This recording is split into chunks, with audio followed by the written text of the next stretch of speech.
നമുക്കിന്ന് മുരുമുര chicken fry തയ്യാറാക്കിയാലോ?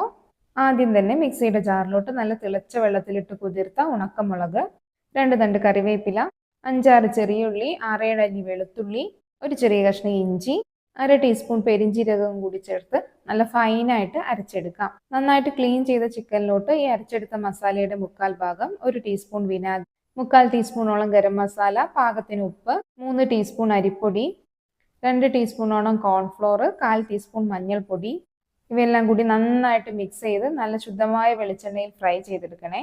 നമ്മൾ ആദ്യം മാറ്റി വെച്ച മസാല മിക്സിലോട്ട് കുറച്ച് തേങ്ങയും കുറച്ച് കറിവേപ്പിലയും കൂടി ചേർത്ത് നന്നായിട്ട് കുഴച്ചെടുത്ത ശേഷം നമ്മൾ ചിക്കൻ ഫ്രൈ ചെയ്ത ഓയിലിട്ട് ഇതും കൂടി ഒന്ന് ഫ്രൈ ചെയ്ത് ചിക്കനിന് മുകളിലോട്ടായിട്ട് ഇട്ട് കൊടുക്കാം. അവസാനം കുറച്ചും കൂടി കറിവേപ്പിലയും കുറച്ച് പച്ചമുളകും കൂടി ഫ്രൈ ചെയ്ത് ചിക്കനിന് മുകളിലോട്ട് ഇട്ട് കൊടുത്തു കഴിഞ്ഞാൽ നമ്മുടെ സൂപ്പർ ടേസ്റ്റി 5 ഉള്ളി ചിക്കൻ റെഡി. ഇതുപോലത്തെ ഈസി ആൻഡ് ടേസ്റ്റി റെസിപ്പികൾക്കായി ശ്യാമാസ് റെസിപ്പി ബോക്സ് സബ്സ്ക്രൈബ് ചെയ്ത് വീഡിയോസ് കാണാൻ